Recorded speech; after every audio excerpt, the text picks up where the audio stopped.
Hey guys, tonight we begin with the entire story of Aragorn to fall asleep to. Probably don't think about nearly. You don't know it yet, but tonight you're going to walk beside a king before he ever wore a crown. A man born into exile, raised in secret, destined to fight darkness while quietly folding his socks and drinking lukewarm tea from a tin mug. Yes, this is the story of Aragorn, son of Arathorn. But don't expect battle cries and trumpet fanfares. This version starts in whispers, tucked beneath tree branches and the murmur of ancient rivers. You'll hear the leaves before the names. You'll feel the dirt in your boots before the bloodlines start making sense.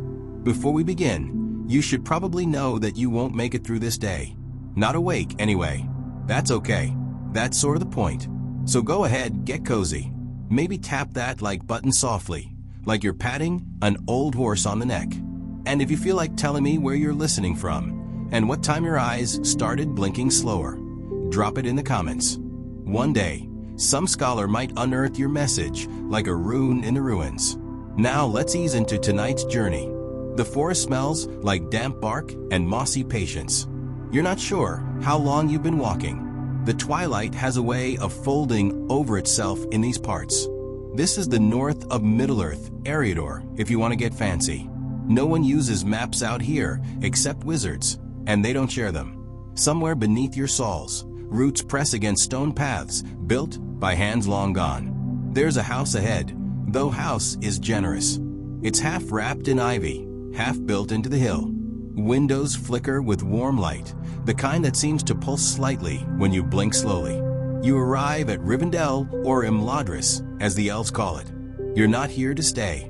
You're just visiting someone. Inside, soft voices carry like threads through the hallways. Everything here smells of books, old wood, and some kind of honey tea no one offers you. You're walking through a history museum that forgot to be boring. You pass a hallway with faded banners, another with musical instruments no one dares touch. Eventually, you find him. He's just a boy. You expect grandeur, but there he is, tiny feet, untidy hair, gripping a carved wooden horse. Estel, they call him. Hope. They don't call him Aragorn yet. That's a secret. He doesn't know it either.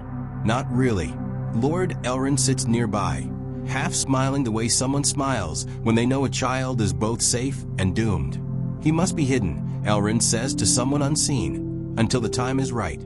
That's elf speak for let the poor kid be a kid while he still can. Historians still debate whether Elrond did this out of compassion or political strategy.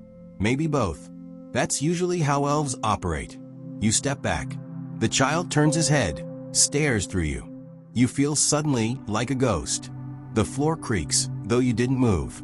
Or did you? Years pass without asking your permission. Estel grows. You now sit by a riverbed. He's a teenager now, maybe 17. He tries to skip stones. Fails. Tries again. Fails again. The river doesn't care. It sings anyway. You hear his frustration, but also his laughter. He's training now, quietly, like someone learning to draw a sword in the dark. There's a bow over his shoulder and a bruise on his arm. He tries not to rub it. You watch him spar with an elf whose name is unpronounceable and attitude unshakable. The elf wins every time, but a little slower each week. One day, a letter arrives. Elrond hands it to him without ceremony. His hands tremble only slightly. Your name is Aragorn, son of Arathorn. It says, heir of Isildur. And just like that, hope becomes burden. A lineage becomes a weight pressed into the shape of a crown that doesn't fit yet. You sit with him that night under the stars. He doesn't say much. Neither do you. But the silence is loud with everything he now knows. You wish you could tell him to go back, to forget. But he's already gone. Now you're traveling again. You're following him now, not beside him. He walks through Bree, cloaked and quiet, under the name Strider. A ranger. People avoid his eyes. That's fine with him. He prefers the company of trees anyway. You watch him sit by campfires that smell like pine and wet socks. You hear whispers of his travels, fighting orcs in forgotten valleys, walking shadowed paths, carrying messages through lands too broken to remember themselves. One day, he visits Lorien. The leaves here glow like sunlight frozen in time. Galadriel looks at him too long, and he looks away too quickly. There's love in his heart now. Her name is Arwen. She's Elrond's daughter. Yes, that Elrond. And yes, it's complicated. She gives him a token. Not a ring, not yet.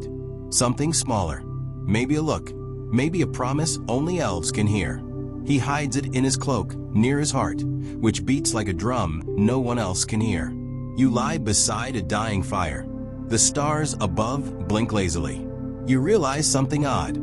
He's not trying to become a hero. He's trying to survive long enough not to fail the people who believe in him. It's harder in some ways. You remember the wooden horse from earlier. He still keeps it, in a pouch, worn smooth now. He touches it sometimes when no one's watching. The wind picks up. Another road bends ahead. You don't know where you're going next, but you know he'll lead the way. You just hope he gets some sleep eventually. You can't feel your legs yet, and that's understandable. You've just walked through the last scraps of a war, not a flashy, sword-swinging kind, but the kind that ends with smoke, silence, and the faint clink of armor being carried away by people who don't feel like talking anymore. There's soot under your nails and dried mud in the folds of your clothes. If you squint through the dim fog curling at your feet, you might spot the tip of a black banner flapping weakly against a broken cart. This is where kings come from, apparently. You're still just a boy, and nobody tells you much. But you overheard things. Whispers around the fire, names muttered with both reverence and a wince. Thorngill, someone says, like it might protect them. But you're too busy cleaning someone else's sword to care what it means. The men who survived don't look like winners. Their eyes are tired in a way that makes you want to turn your own away. And there's this man, not yet a legend, not yet crowned, who walks quietly among them without announcing himself. He's not the loudest, not the most beautifully armored, just the one whose presence shifts the silence from despair to something like steadiness. You catch your first glimpse of him when he hands you a crust of bread and says nothing. You eat it too quickly to thank him. Your mouth is dry. Your ears are ringing. Your whole sense of time is uncoiling like a string that's been too tightly wound. You don't know his name yet, but one day you'll say it like a prayer.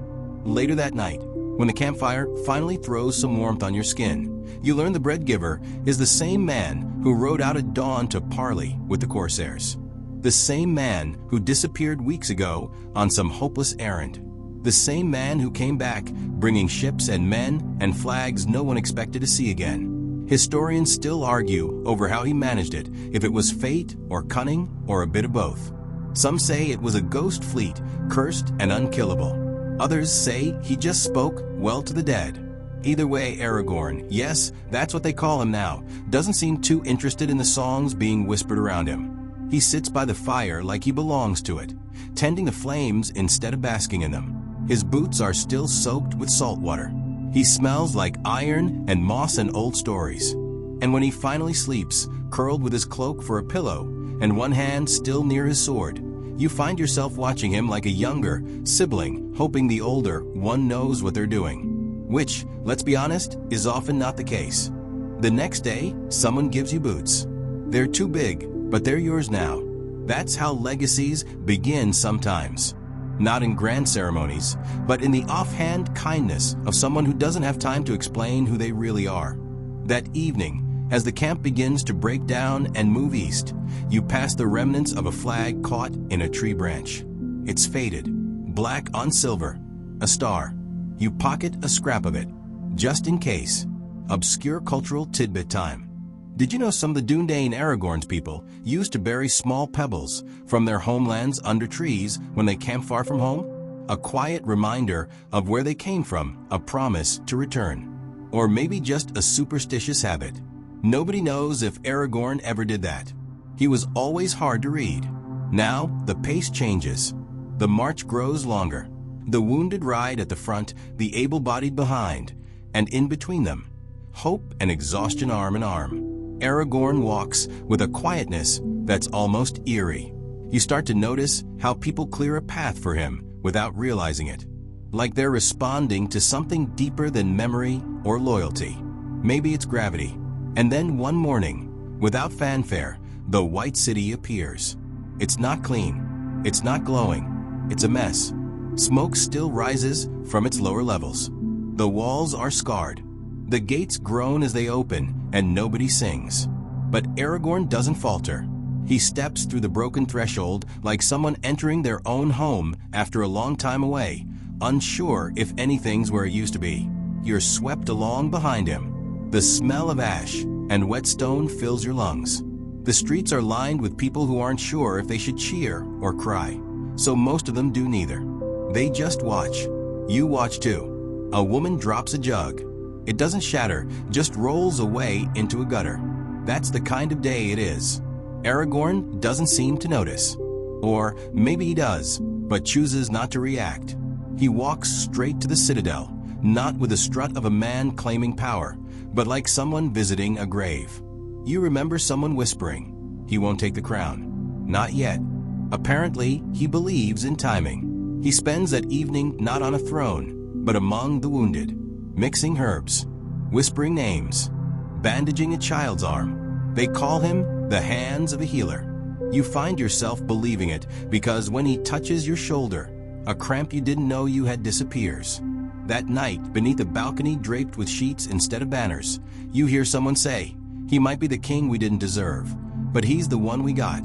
It's not exactly a compliment, but it's close enough. Remember the street you walked past earlier?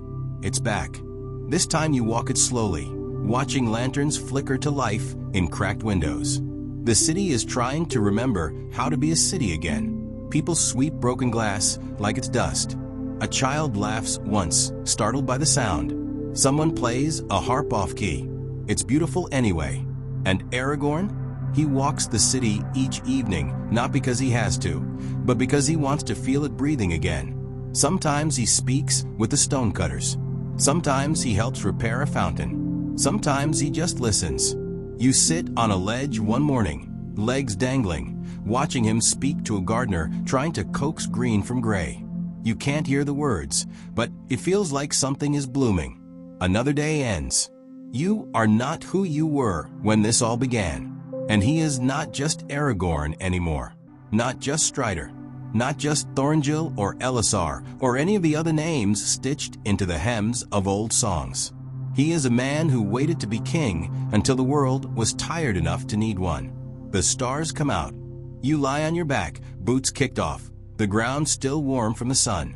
You let out a breath you didn't know you'd been holding. And as the moon rises, pale and slow, the city feels quieter, like it's listening to your silence.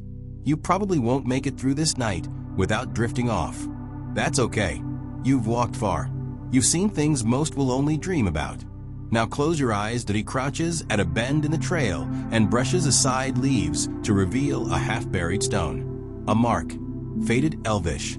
Not for you. Not really for anyone, unless they knew to look. Aragorn traces it with his fingertip, quiet and reverent. It's like watching someone revisit a childhood drawing in the corner of an old book. And just like that, the path turns, not because the stone said so, but because Aragorn has made a decision. And you are going to follow it whether or not your legs agree. The first village you reach isn't even a village. Just 3 stone houses, one barely standing, all crouched under the weight of the hills. There's a woman boiling something in a blackened pot, and she doesn't look up when Aragorn passes. She's seen his kind before, the kind that smells like travel and trouble. But a child runs to the edge of the road and stares wide-eyed. She says nothing, just sucks her thumb and stares. Maybe she senses the weight of stories on his shoulders. Or maybe she just thinks he looks funny in that grimy green cloak. You stop for the night near a low ridge, under stars that peek through thin clouds like nosy gods. The fire is small. Aragorn is quieter. And you ask, softly, stupidly, if he ever misses home. He doesn't answer. Just chews on something that might be rabbit and might be, well, best not to ask. After a while, he says, "Home is a place I protect, not a place I dwell." You think that's a little dramatic, but you don't say so. Mostly because you're pretty sure he's right. Sleep is strange out here. The kind of sleep that feels half dream and half memory. You think you hear Elvish in the wind, but maybe it's just your brain inventing background music. Either way, by morning, Aragorn is already packed and standing. You groan and roll over. He says nothing, but he's smirking. Probably. And let the story carry you a little further. Your hands brush aside a wet fern leaf, and the smell of soil and rain fills your nose. The path under your feet is barely a path anymore, just a whisper of flattened grass and the occasional muddy footprint disappearing into the mist. It's almost as though the forest is trying to reclaim the road, as if it knows that the man ahead of you has no intention of coming back this way. You are following Aragorn now, not the king, not the warrior, but a man in exile. And in exile, every step feels like a question with no answer. Somewhere in the trees above, a bird cries out, a lone sharp call that echoes a little too long. It feels like a warning, or maybe just the forest stretching its voice. You pause. So does Aragorn. His eyes scan the dark green silence with the stillness of someone who has done this 1,000 times. You, on the other hand, are sweating through your tunic and thinking about how you should have brought better boots. But then again, no one really expects to chase the legacy of Isildur through ankle-deep mud and emotional backstory.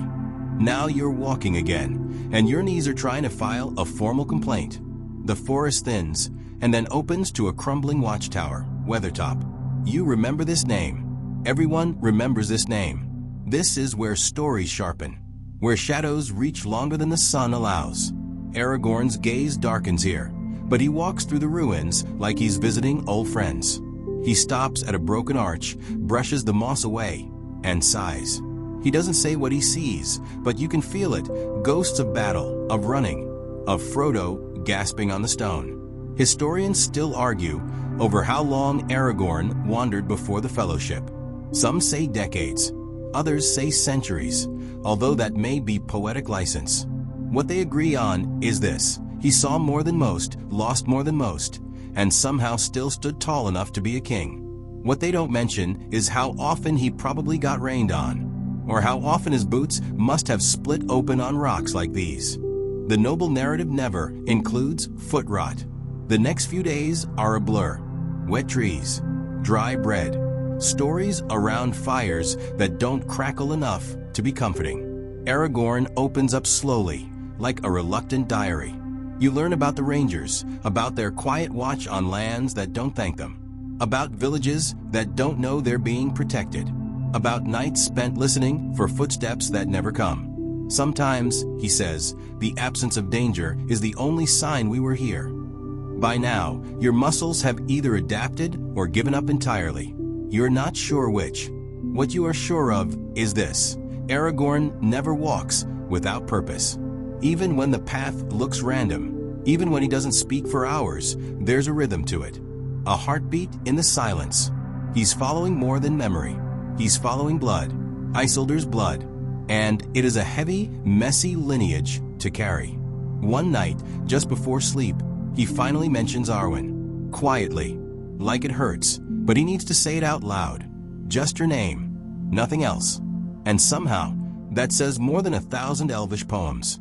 You lie awake that night, listening to the wind curl through the rocks. It sounds like a lullaby sung by something older than the trees. You think about how far you walked, about how many names have been lost to time, and about how one man, just one, might carry all of them forward. The next morning, there's frost. Thin, delicate, useless. It melts on your tongue. Aragorn doesn't notice. He's already moving.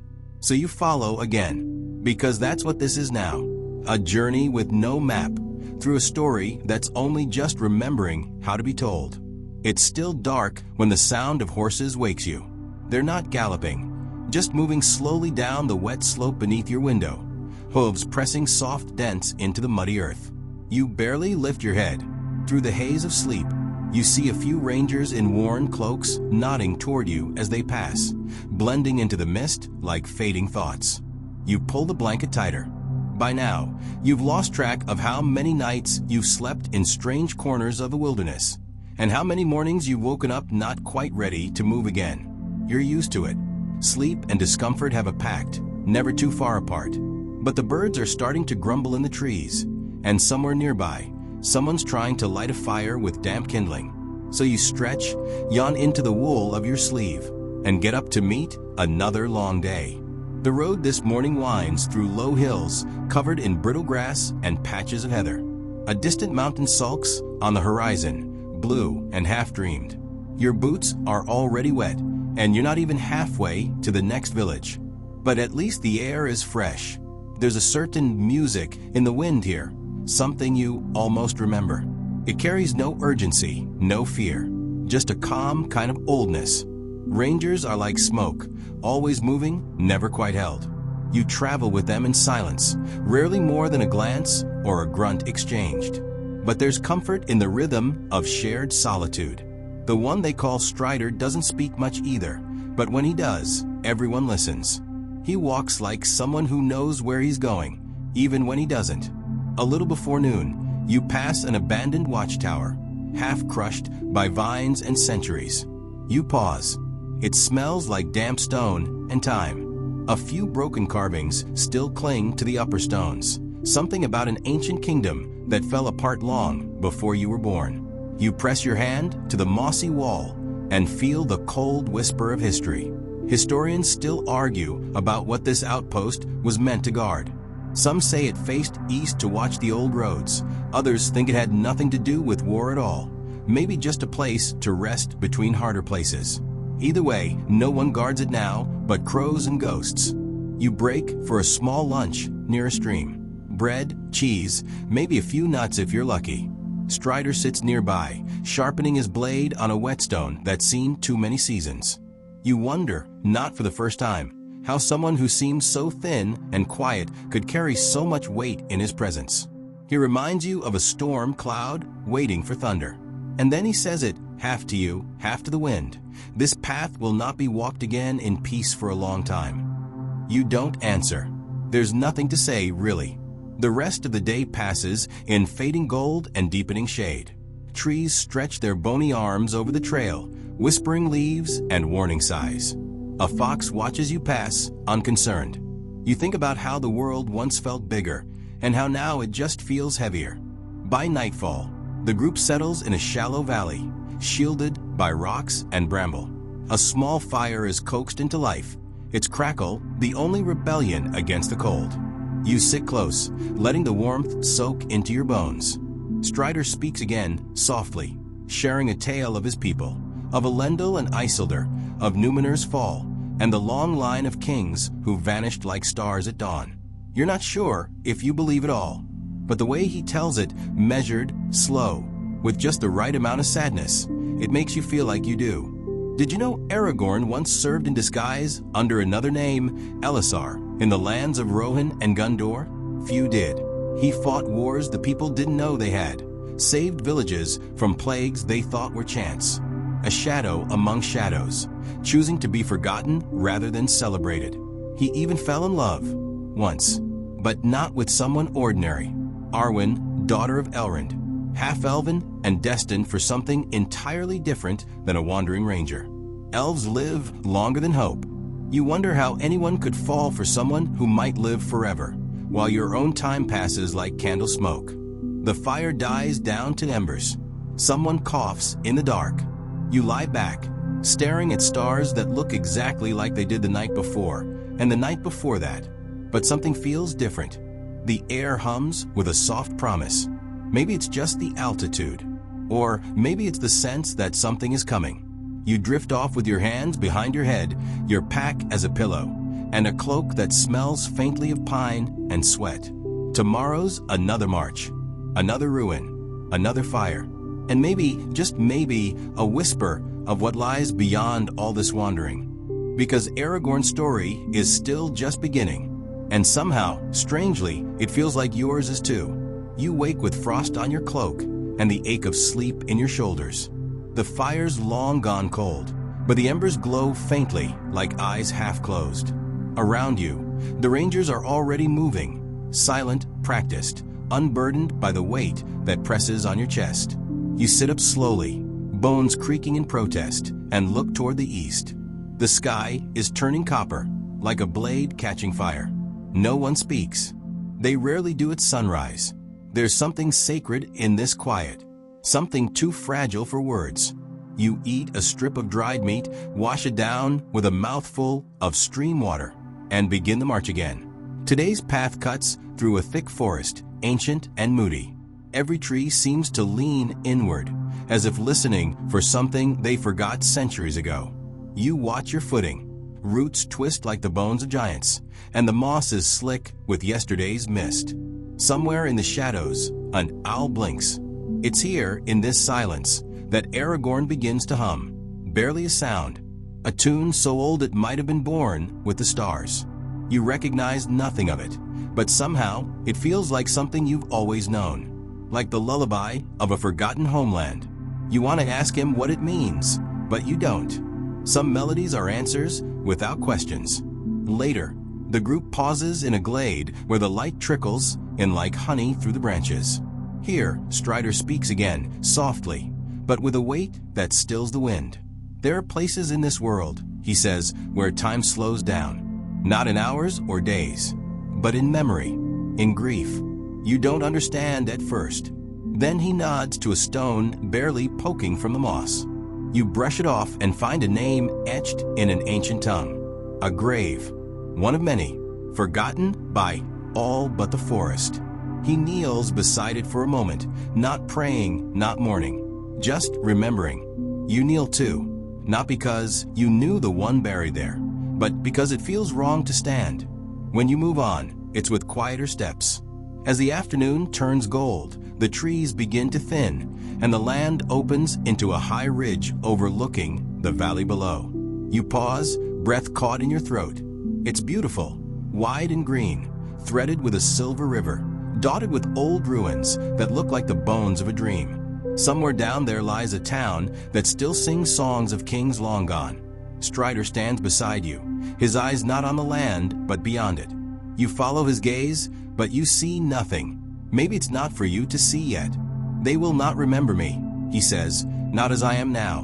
And you realize in that moment, Aragorn carries more than a sword and a name. He carries a silence heavier than battle, a choice made every day to walk in shadow so others can live in the light. Night falls again. Campfire sparks rise like small prayers.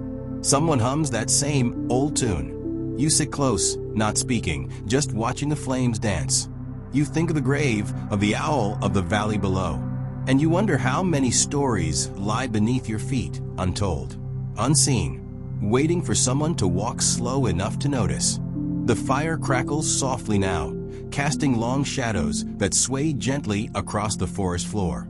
The others have drifted off, one by one, leaving only you and Aragorn awake beneath the stars. He sits across from you, sharpening his blade with the ease of someone who's done it 1,000 times, though tonight, even the rasp of stone on steel feels quieter, like it knows this moment isn't meant for noise. You glance up at the sky. The constellations feel older here, less like dots of light and more like memories burning through the dark. It's strange how silence in the wild isn't empty. It's full of things not said, full of what's been lost and what waits still to be found. Strider looks up too, but not at the stars. His eyes seem fixed on something just beneath them, like he's trying to remember a face or a voice that slipped through time. Then he speaks, and his voice is low, half whisper, half thought. I was not meant for thrones, he says. But the road doesn't ask what you want. It asks what you're willing to carry. You don't answer. There's nothing to say, because you know that weight, maybe not in the same way, but close enough. You've seen it in your own hands, in the things you left behind when you chose this path. And still you walk it. Still he does. Then he leans forward slightly, his gaze sharpening. There will come a day, he murmurs, when this land forgets our names, when the stones crumble and the stories turn to smoke. But it matters still, how we walk the world while we're in it.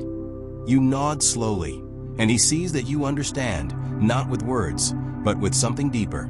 Something older than language. Later, after he finally sleeps, you sit alone by the fire. The wind brushes through the trees like fingers over a harp, and the flames whisper secrets you'll never quite hear. And you realize then this journey isn't about kings or crowns. It's not about battles or glory. It's about moments like this, quiet, hidden, almost missed. It's about choosing to walk the long road, not because someone asked you to, but because somewhere inside you knew it was yours. So you settle deeper into your cloak, close your eyes, and listen to the night. The stars watch over you, ancient and kind. And for a while, nothing moves. Just the wind, just the breath of the trees, just the silence that lives between footsteps. And in that silence, you rest. The morning comes slow, almost reluctant, as if the sun itself had to be persuaded to rise. The mist hangs heavy over the hills, curling between tree trunks like a guest overstaying its welcome. Your breath clouds in front of you as you stir from your cloak, bones stiff, eyes bleary. The fire has gone to ash, and Strider is already gone from camp. Of course he is. He's always a few steps ahead or behind, depending on what you need most. You find him standing on a ridge nearby, arms crossed, eyes fixed on the horizon. Below, a winding road snakes through the hills like an old scar. It's quiet, too quiet, the kind of quiet that feels like it's waiting for something. We ride today, he says without looking back. You don't ask where. You've stopped asking. He always knows, and the rest is just walking. Your journey leads toward the plains, where the sky stretches wider than your thoughts. Every step seems to echo. The wind doesn't whisper here. It sings low and steady, like a lullaby for giants. You pass stones marked with carvings long since worn smooth, boundary stones of kingdoms that no longer exist. A bird cries overhead, circling once before vanishing into the blue. You envy it a little. As you walk, Aragorn tells you about Halbarad, his kinsman, fellow ranger, and one of the few who knows the full weight of the crown Aragorn still refuses to wear. The bond between them is quiet, forged in long silences and battles no songs remember. They speak in glances, in nods, in the subtle shift of shoulders. That's the language of those who've survived too many winters. You camp near a ruined outpost that once belonged to Gondor. The stones here remember things. You can feel it. You sit on a cracked wall, chewing on something vaguely bread-like, and watch Aragorn walk the perimeter. He touches the gate as he passes, gently, like greeting an old friend left behind. Did you know Gondorian stonework was once so precise that even after 1,000 years, some doorways still close flush without a sound? That's the kind of detail people miss when they're focused on bloodlines and glory. The past lives in the lintels, too. Later, you gather around the fire, and someone Halbarad maybe shares a bottle of something strong and not entirely pleasant. The talk is loose, the laughter quieter than it used to be. Aragorn says little. He watches the flames like they might reveal a map he's trying to read. And then he says it soft and low. There are parts of me I've buried in every land I've crossed. No one answers. No one needs to. You all understand. To walk long enough is to leave pieces of yourself behind like breadcrumbs. And sometimes the road is too long to go back and gather them again. Night settles in. The stars come late. You lie on your back, staring into the black, feeling the weight of the ground beneath you and the colder weight above. You think about the road ahead, about the things left unsaid, about the look in Aragorn's eyes when no one is watching. And just before sleep takes you, you whisper to the dark, "I see you." Not to him. Not even to yourself, but maybe to the story, the one you're still inside. The days blur as the road pulls you forward. Towns become fewer, paths rougher, and silence more intimate. The wind grows sharp, not cruel, just honest. It speaks of snows that haven't yet fallen and of mountains that wait with the patience of stone. You stop at a ruined watchtower on the hilltop, half swallowed by ivy and time. The stones are blackened from an old fire, a siege maybe, or a lightning strike. No one knows anymore. Aragorn runs his hand along the wall, fingers tracing what remains of an ancient carving. You wonder what he sees there. To you, it's just a scar. To him, maybe it's a warning. You ask him once, gently, why he never rests. He doesn't answer at first. He just looks toward the east, where the land stretches out in folds and shadows. "Because I still hear their voices," he finally says. "Those I couldn't save." You say nothing. You're not sure if silence is comfort or cowardice. But he nods, like he understands that too. That night, you dream of a river, wide, cold, and fast. In the dream, Aragorn stands on the far bank, holding a torch that flickers against a stormy sky. He doesn't call to you. He just waits, like he always does. When you wake, the dawn is gray. A light drizzle veils the world in silver. The road is slick, the mud hungry for boots. You move quietly, the world muffled. The only sound the squelch of steps and the occasional bird cry. Somehow, this feels closer to peace than any celebration. You come upon a village, long abandoned. Doors hang crooked. Roofs gape open to the sky. A well still stands in the center, stones worn smooth by centuries of hands now gone. Aragorn lingers there, peering into its depths. This place had a name once, he murmurs, and children who chased goats and laughed louder than the wind. He kneels and brushes away moss from a small stone marker near the well. Faded runes, barely legible, whisper a name none of you recognize. But Aragorn bows his head. You follow his lead, not because you know who it was, but because someone should remember. That night, the fire crackles gently. Halbarad hums a song older than the kingdom Aragorn might someday claim.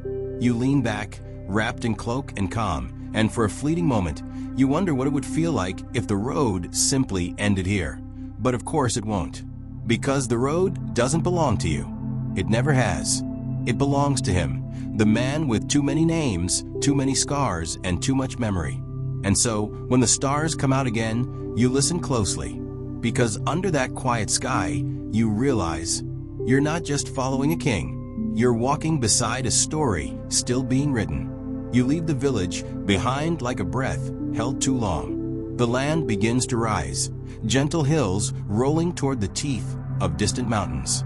The trees grow thinner, their branches bare, reaching like fingers toward something they'll never touch.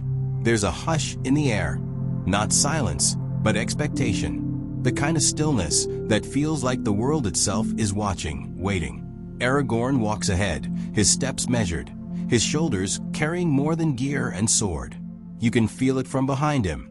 He's bracing for something, or perhaps remembering. The wind lifts his cloak, and for a heartbeat, he looks like a banner torn from a forgotten war. At a ridge, he stops. His eyes fix on a crumbling stone wall, half swallowed by roots. What once might have been a waypost or shrine is now a tangle of ruin and time. You see the marks of battle, gouges in the earth, fragments of arrowheads in the mud. This was once a place of last stands. Aragorn kneels. He places his hand flat on the cold earth and closes his eyes. No songs were ever sung for them, he whispers. You wait. You don't speak. You don't move. Because somehow in this forgotten patch of wilderness, it feels wrong to even breathe too loudly. After a while, he stands. He doesn't look back. The path turns narrow, threading through rock and briar. Every step seems to echo. Your boots disturb the quiet, and with it, old ghosts. You imagine the faces of those who once marched here, riders, messengers, fleeing children, dying warriors. Their footprints may be gone, but their weight still lingers. When you make camp that night, the stars are sharp, like silver etched into black velvet. You sit close to the fire, the flames painting flickers on Aragorn's face. His eyes are not on the stars. They are on the coals, watching something burn that only he can see. Halbarad breaks the silence with a tale, something from childhood, about chasing a sheep into a lake and nearly drowning. You laugh, not because it's funny, but because you need to. Aragorn smiles, faintly. Then, without lifting his gaze, he says, I had a brother once. The fire crackles louder, like even the flames lean in to listen. He doesn't elaborate. He doesn't need to. You all sit with that story. The one he didn't tell. The one you feel in your bones. And when the fire dies and sleep finally comes, it wraps around you not like peace, but like surrender. Not every night offers comfort, but some nights, being near each other is enough. Morning comes in a pale hush, the sky blushing faintly with the promise of another long march. Dew clings to the grass like a secret, and the cold bites your fingertips as you pack up camp in silence. No one speaks of the dreams that clung too tightly to the edges of sleep.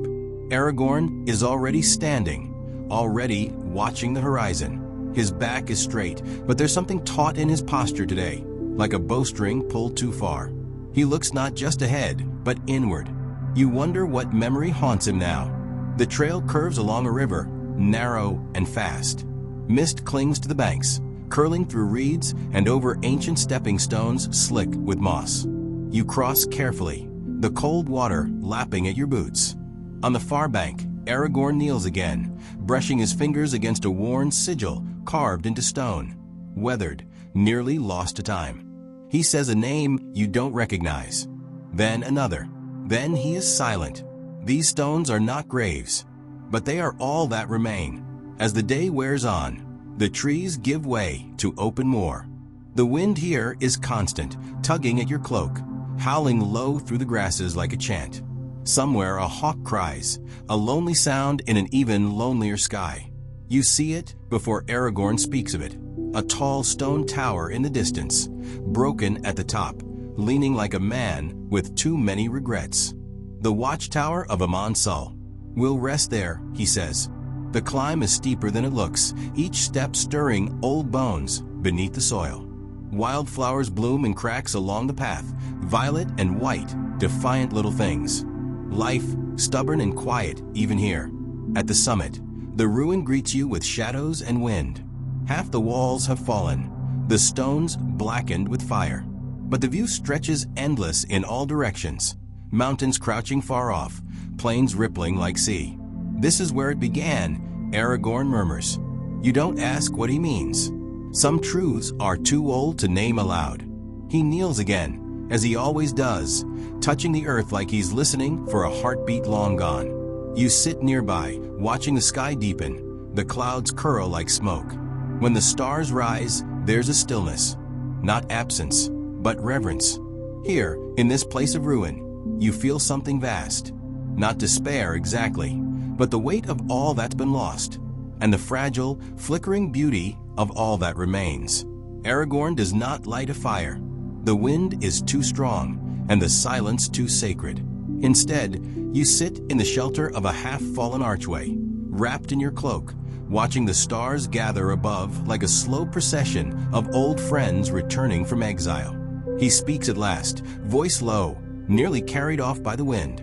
They say Elendil stood here, that he watched the flames of war from this very place, watched the world break and still chose to fight. You say nothing, not because there's nothing to say, but because his words are not meant to be answered. They're offerings, ashes on the wind. You think courage is the absence of fear, he continues. But it isn't. It's walking anyway. It's knowing the cost and stepping forward with eyes wide open. You wonder how many steps he's taken with those eyes wide open. How many battles fought not just with blade, but with the unbearable weight of memory. He leans back against the stone, looking older than he did just hours ago. Not in the body. He's still strong, still vigilant, but in the soul. Like a man who has walked 1,000 years in a single lifetime. You sleep beneath the ruined tower with your head against a stone, dreams flickering like candlelight behind your eyes.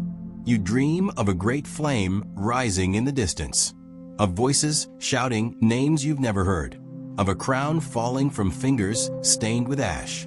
And when morning comes, Aragorn is already standing again, wrapped in mist and quiet resolve. The tower is behind you now. The road calls forward. Your legs ache. Your breath misses the air. But you follow, not because the path is clear, but because the man walking ahead has already walked it in his heart, and you trust that he knows the way. You travel through lands where the wind smells like burning heather, where stones hum with songs too old for language. You pass standing stones carved with runes you cannot read, but which Aragorn touches reverently, as if greeting the graves of old friends. Sometimes he sings, quiet, ancient songs in a tongue that tastes like dusk and pine smoke. You don't know the words, but the melody settles deep in your ribs, where sorrow lives with grace. And sometimes, just sometimes, you hear him whisper a name. Not yours, not anyone you know, but a name wrapped in the kind of sadness only love leaves behind. The journey becomes rhythm, breath and footfall, hunger and sky.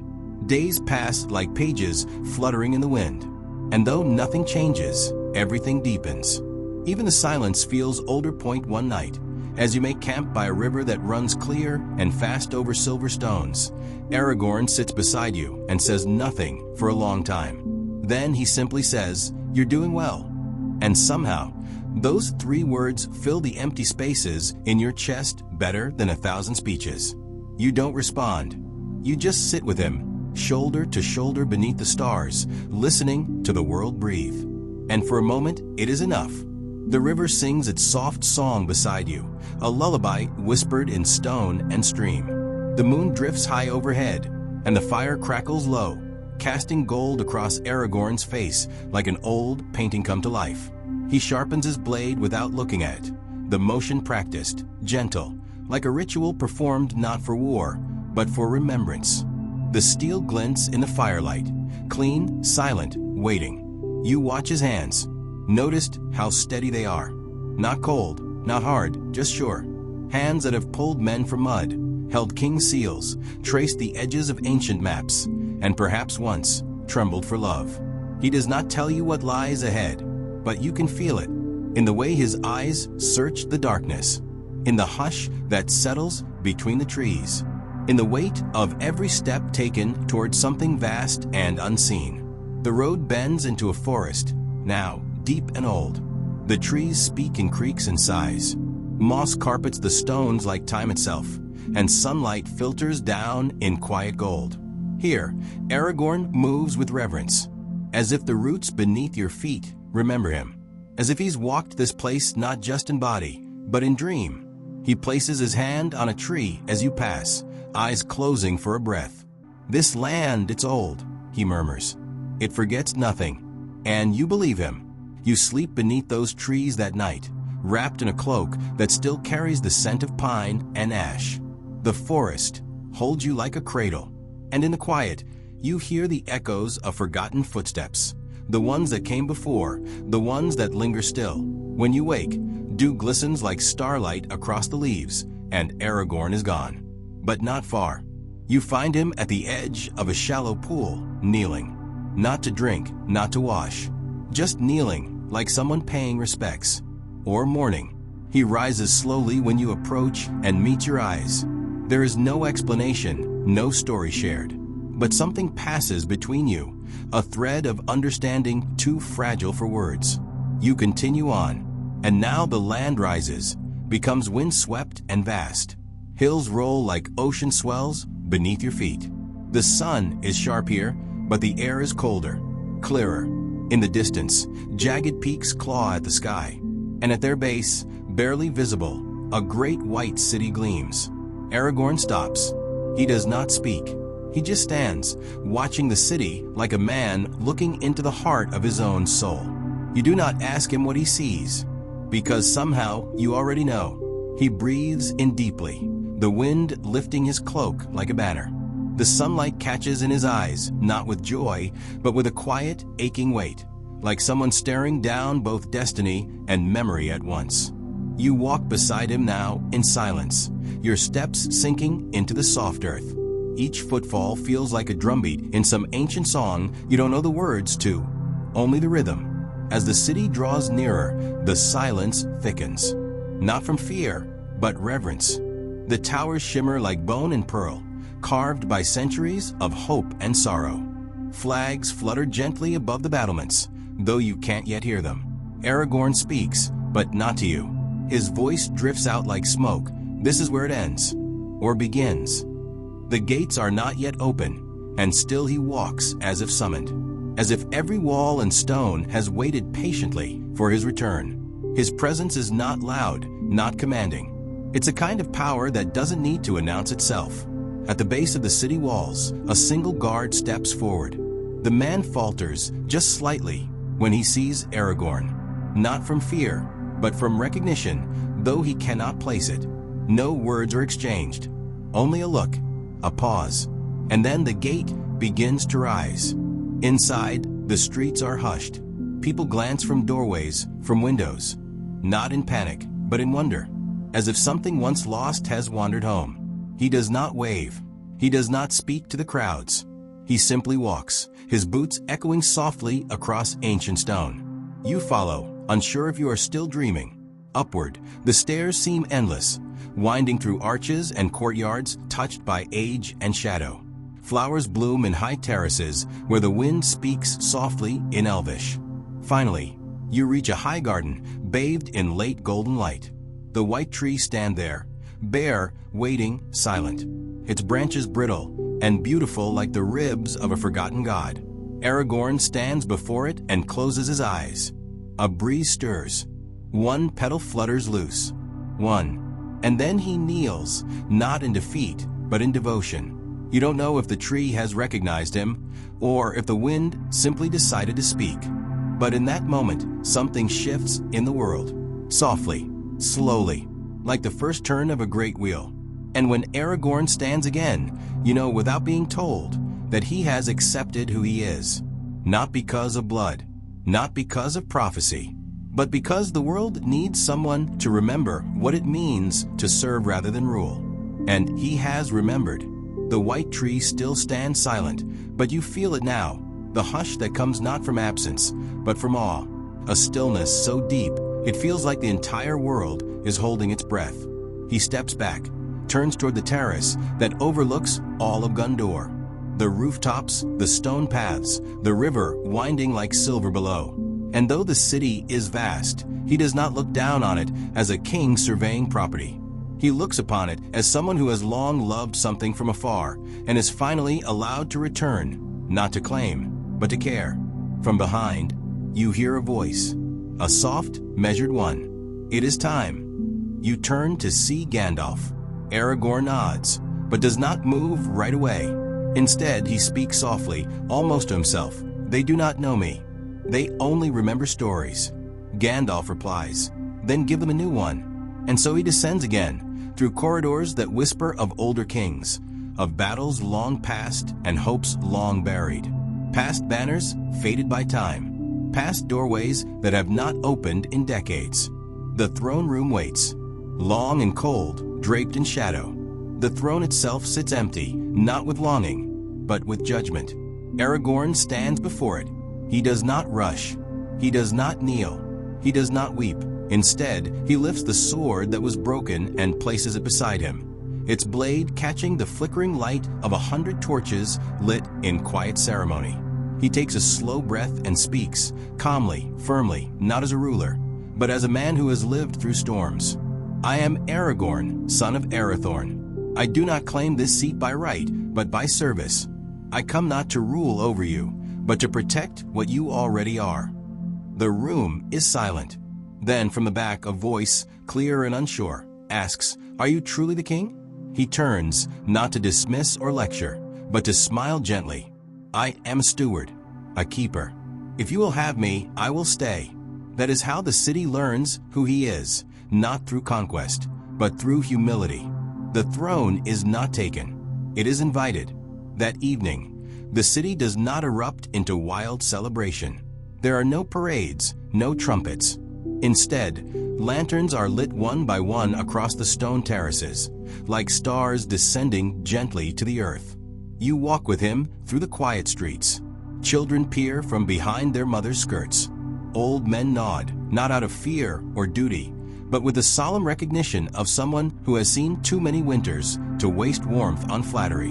In the markets, merchants leave their stalls not to cheer, but to offer bread, olives, wine, simple gifts for a simple return. He accepts each with the reverence of someone who has eaten alone for too long. You pass a weaver's home, where a girl holds out a faded piece of cloth embroidered with the white tree. She's too young to know the meaning, but she holds it like it matters. He kneels and accepts it with both hands, as if it were a crown made of starlight. Later, in the Hall of Records, he reads names, not of kings, but of farmers, stonecutters, midwives, generations of Gondorians who lived without fanfare. He reads aloud, softly, as if each was a prayer. When night deepens, he walks the ramparts alone. You follow at a respectful distance, the wind tugging gently at his cloak. He does not look victorious. He looks at peace. You realize, then, that this is not the tale of a throne reclaimed. It is the return of a man to his people. A man who understands that crowns rust and power fades, but honor, quiet, steady honor, is eternal. He stands where the shadow once loomed, and he does not speak of war or enemies or blood. He simply says, "We are home." And for the first time in many ages, Gondor feels it. It is. The bells do not ring with urgency tonight. They echo with memory, their tones floating like smoke through the air, soft as lullabies sung in cradles long abandoned. Gondor does not need triumph. It needs rest as he walks past the Citadel Gardens, where moonflowers bloom in silence. He stops beside one, brushing his fingers over a silver petal. You sense what he's thinking, not of battles, but of the hands that once planted them, long before swords were ever drawn. Below, on the 6th level, an old woman lights a candle in her window, then another and another. One by one, windows glow with gentle flame, not to praise a king, but to honor something older, hope reborn. He descends the steps without ceremony. The guards move aside not because they are commanded, but because they understand the weight of humility. In a small square, he meets a man too injured to stand. Instead of turning away, he kneels, touches the man's shoulder, and listens. No decree, no speech, just listening. And the wounded man, in pain and pride, begins to cry. No one cheers. No one needs to.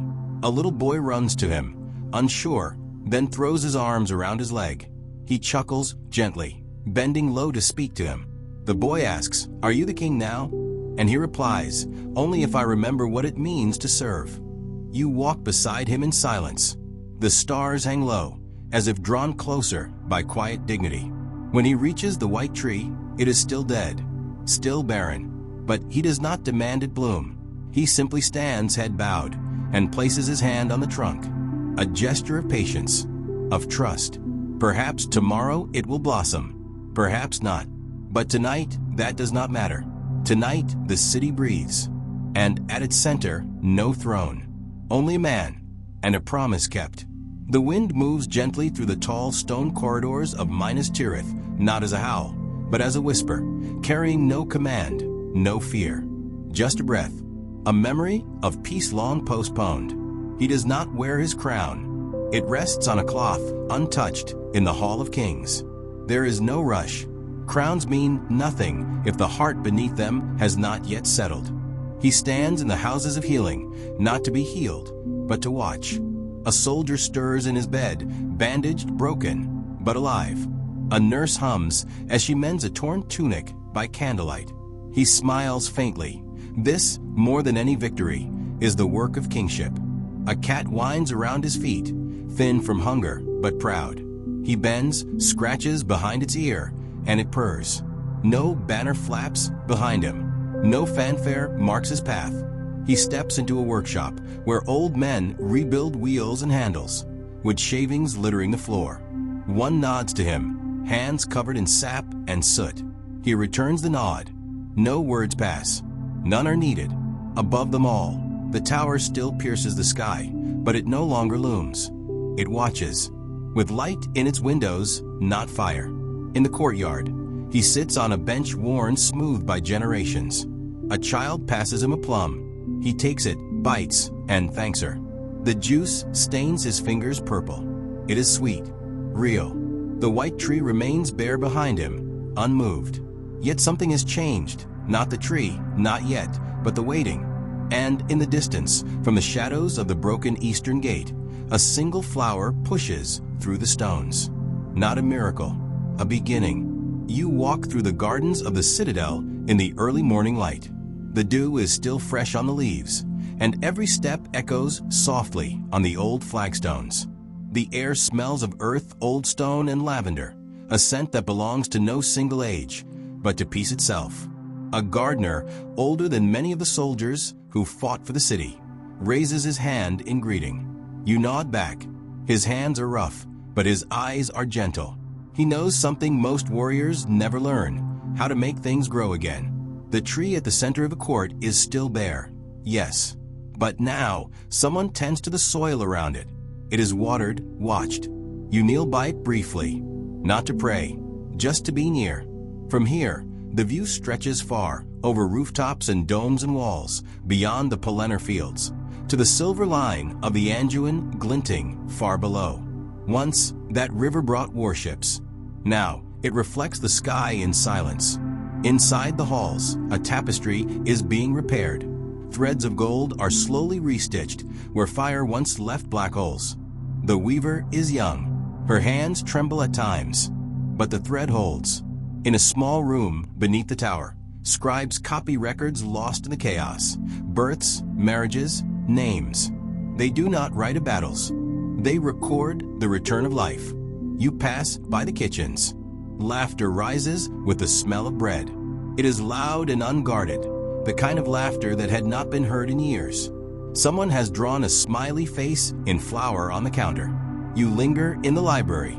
Dust motes float like spirits in golden light.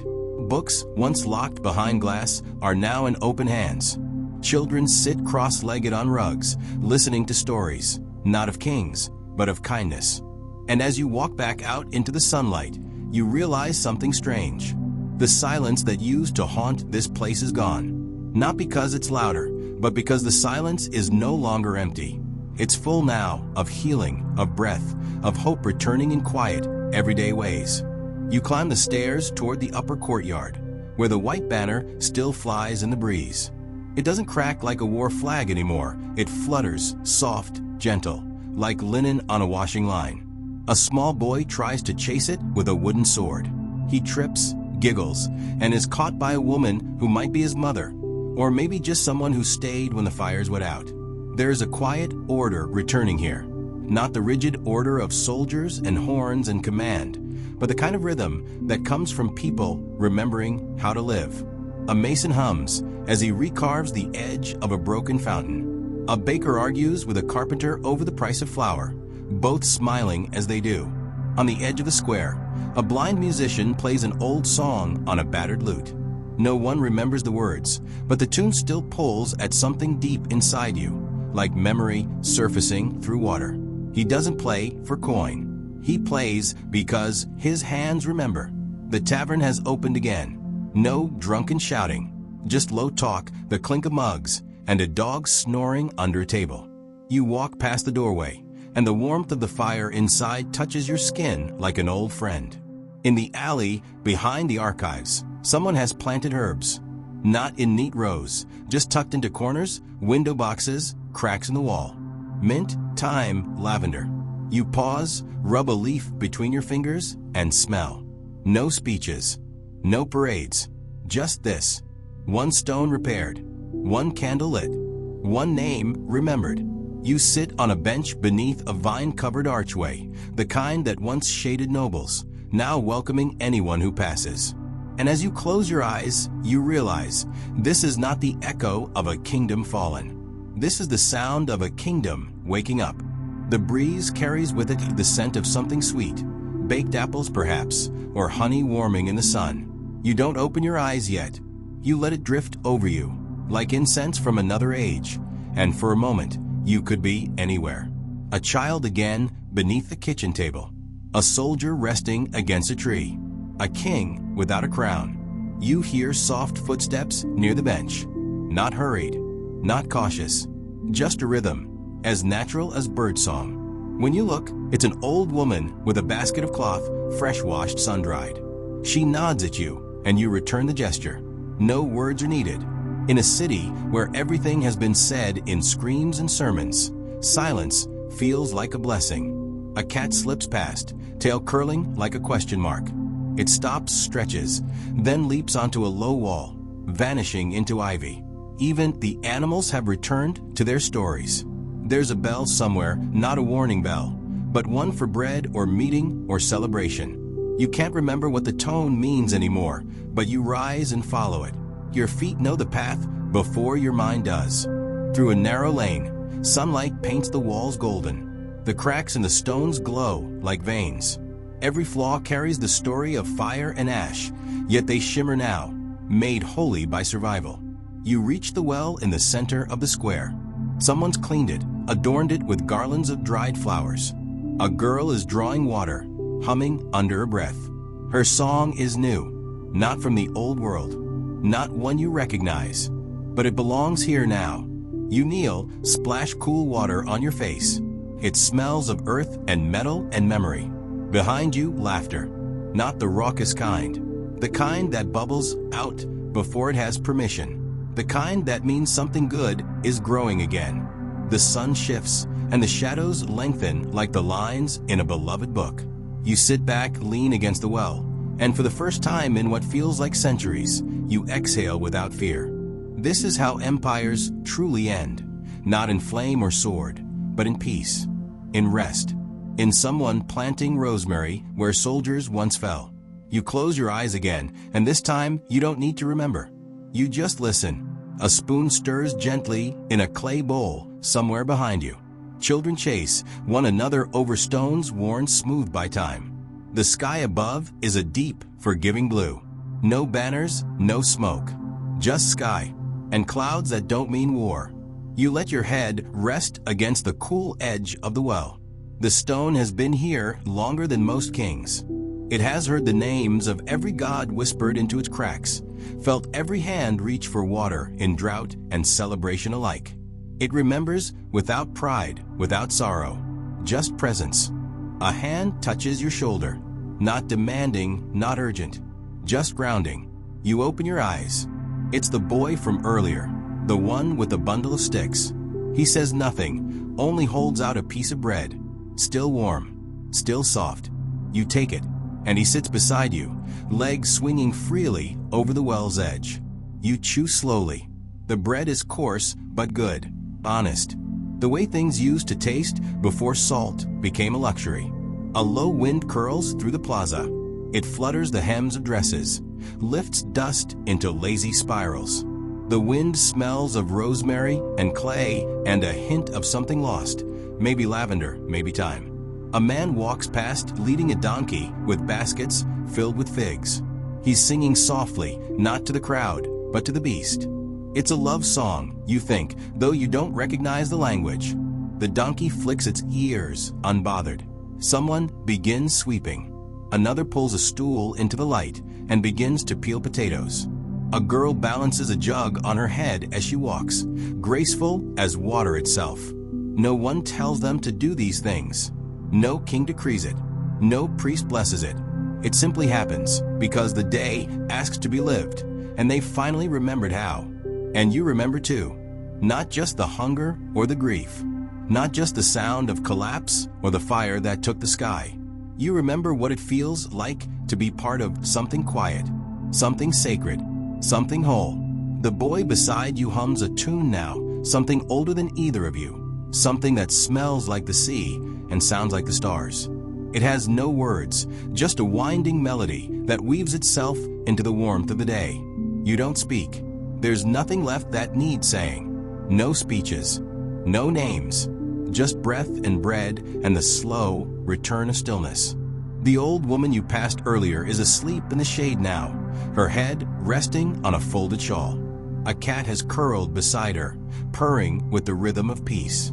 Somewhere beyond the rooftops, a bell rings, not loud, not urgent, just enough to remind the town it's still here, still breathing. A child laughs, not a shriek or a scream, just a soft laugh, like the first ripple in a pond. It reaches into your chest and unlocks something you'd sealed off long ago. You find yourself smiling, not because you're happy, but because, for the first time in years, you're not afraid. Your fingers brush the surface of the well again. Cool, worn smooth by centuries of hands. So many stories, forgotten languages, oaths whispered into the dark. The stone remembers them all, and now it remembers you. The boy finishes his song. He stretches, yawns, and lies back against the stone, eyes toward the sky. You follow his gaze. The clouds have shifted, taking on shapes that could be ships, or birds, or nothing at all. But they're moving, and that's enough. You take another bite of bread. Crumbs fall to the earth, and a pair of doves descend to gather them. The cycle continues. No empire needs rising. No prophecy needs fulfilling. You've already arrived. The sun dips lower, spilling gold across the cobbled square. Shadows stretch like long-forgotten fingers, brushing gently against walls, doors, and dreams. You watch the move, slow and kind, as if even the light knows not to hurry. Somewhere, a lute begins to play. Soft, distant, hesitant, like someone remembering how to be gentle. Each note lands like a feather. You let your eyes close for a moment, letting the sound wrap around you. It feels like a lullaby from a world that forgot how to rush. The boy beside you has dozed off, one arm draped across his chest, the other still holding a crust of bread. His breath is steady, deep, untroubled. You envy that ease, but only a little, because something in you has softened, too. You hear the shuffle of sandals across stone, an old man walking slowly, carrying a bundle of herbs. He nods to you as he passes, not as a stranger, but as if you've always been here, as if this square was always waiting. A gentle wind stirs your clothes. Not cold, just enough to remind you that time is still moving. But for once, it doesn't pull you forward. It just moves around you, letting you stay. You press your palm flat against the stone well again. It's still cool, still ancient, still listening. You whisper nothing to it. No wishes, no prayers, just presence. Then you take a breath, not the kind you take to prepare for something, but the kind you take when you've survived everything, when you're allowed to rest. And for the first time in a long, long while you do. The light fades further now, melting into amber, then rose, then a velvet blue. The square grows quieter, as if the whole world is drawing its covers up to its chin. Lamps begin to flicker, oil lamps with smoky glass, their flames swaying like sleepy dancers. You lean back, letting the wall support your shoulders, your spine, your history. For once, no one is asking you to explain yourself. You are simply here, breathing, existing. The scent of night herbs drifts in lavender, thyme, a touch of sage. You can almost taste the stories hanging in the air. Stories not told with words, but with glances, with footsteps, with the way the wind bends around corners. You hear a woman humming a tune as she waters a plant from her window. The song is older than she is, older than the city, maybe. It reaches down into something soft in you. A childhood you never quite had. A home you never quite found. And still it feels like yours. A dog trots past with purpose. Not in a hurry, but not lost either. He knows where he's going, and you wish you could follow him, just to see what kind of peace he's found. Above, the stars are arriving one by one, quiet guests taking their seats in the vast cathedral of night. You remember the old belief that each star is a soul, watching, guiding, forgiving. You look up, and maybe, just maybe, one of them is for you.